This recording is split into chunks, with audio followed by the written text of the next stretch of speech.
Friends, మీరు ఇప్పటిదాకా car racing చూసింటారు, bike racing చూసింటారు, ఒలింపిక్స్లో 100 మీటర్ల పరుగు పందెం కూడా చూసింటారు. పాతకాలం మనుషులైతే గుర్రపు పందాలు చూసింటారు, ఎడ్ల బళ్ళ పందాలు కూడా చూసింటారు.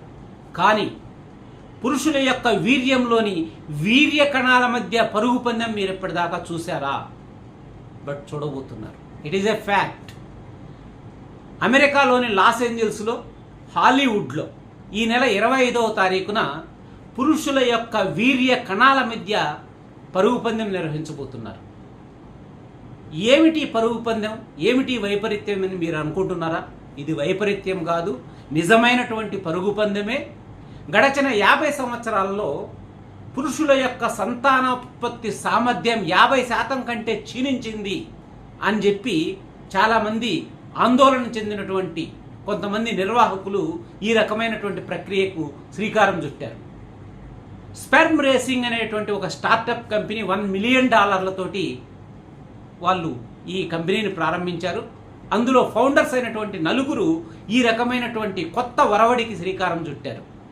వీళ్ళ కన్సర్న్ ఏంటి అని అంటే, పురుషుల యొక్క మేల్ ఫర్టిలిటీ అంటారు, సంతానోత్పత్తి సామర్థ్యం చాలా ఘోరమైనటువంటి లెవెల్స్కు పడిపోతుంది. దీని మధ్య అవగాహన లేక అనేక మంది ఇబ్బందులు పడుతున్నారు. స్పెర్మ్ కౌంట్ తగ్గిపోతుంది, స్పెర్మ్ క్వాలిటీ తగ్గిపోతుంది. కాబట్టి దీని మీద అవగాహన కల్పించాలనేటువంటి ఆలోచనతోటి ఒక నిజమైనటువంటి పరుగు పందాన్ని సృష్టించారు. జనరల్గా ఈ స్పెర్మ్ అంటే వీర్యంలో, పురుషుల యొక్క వీర్యంలో ఈ వీర్య కణాలు ఉంటాయి కదా, ఈ వీర్య కణాలు ఒక నిమిషానికి 5 మిల్లీమీటర్ల దూరం ప్రయాణిస్తాయి. ఇవి పర్ఫెక్ట్గా అండాశయంలో డెస్టినేషన్ని చేరుకుంటే సంతానోత్పత్తి జరుగుతుంది. అంటే వాటి మధ్య ఒక యాక్టివ్ మొబిలిటీ ఉండాలన్నమాట.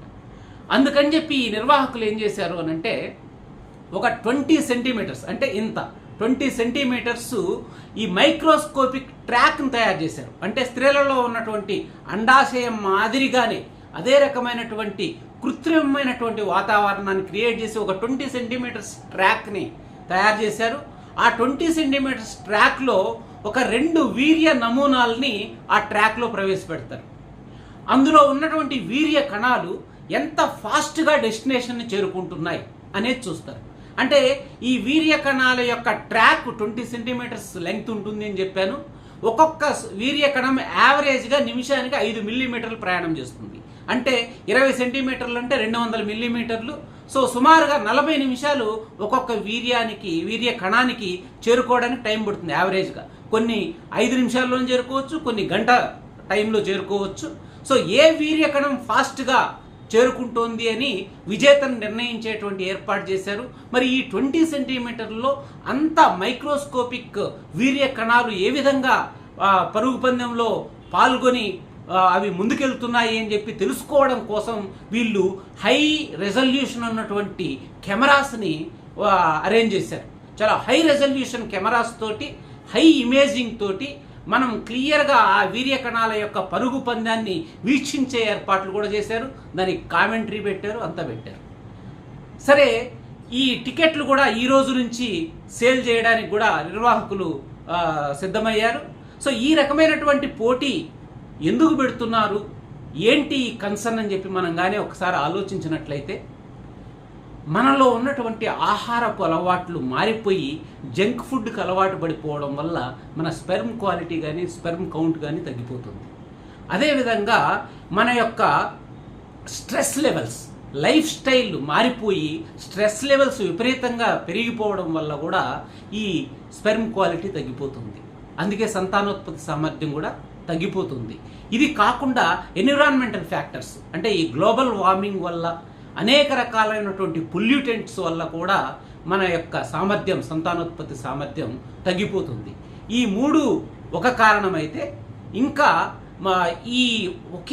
ఈ కంప్యూటర్ మీద జాబ్ చేసేటువంటి సాఫ్ట్వేర్ ఇండస్ట్రీస్లో ఉన్నటువంటి ఉద్యోగులు ఎక్కువసేపు కూర్చొని సెడెంటరీ లైఫ్ లీడ్ చేయడం వల్ల, ఆ కూర్చొని ఉన్నప్పుడు ఆ గ్రాయిన్ ఏరియాలో వేడి పుట్టడం వల్ల, ఎక్కువసేపు ఒకటే చోట కూర్చొని ఉండడం వల్ల వేడి పుట్టడం వల్ల కూడా ఆ వామ్నెస్కి కూడా ఈ రకమైనటువంటి sperm quality and sperm count కూడా తగ్గిపోతుంది.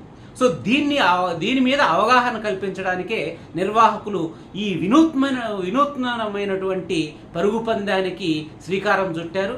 సో పరుగు పందెం గురించి పక్కన పెడితే మనందరం కూడా తెలుసుకోవాల్సినటువంటి విషయం లైఫ్ స్టైల్ మోడిఫికేషన్, ఒబేసిటీ తగ్గించుకోవడం ద్వారా మన యొక్క సెక్స్ లైఫ్ చాలా హాయిగా ఉండి మనుషులందరూ కూడా సుఖ సంతోషాలతో జీవించడానికి అవకాశం ఉంటుంది. కాబట్టి ఈ లైఫ్ స్టైల్ మోడిఫికేషన్ ద్వారా ఒబేసిటీ తగ్గించుకోవడం ద్వారా, అదేవిధంగా ఎన్విరాన్మెంటల్ పొల్యూషన్ని కంట్రోల్ చేయడానికి చెట్లని నాటడం ద్వారా, ఈ రకమైనటువంటి చర్యలు తీసుకోవడం ద్వారా మన జీవితాన్ని సుఖమయం చేసుకోవాలని చెప్పి పురుషులందరికీ విజ్ఞప్తి చేస్తూ జై హింద్.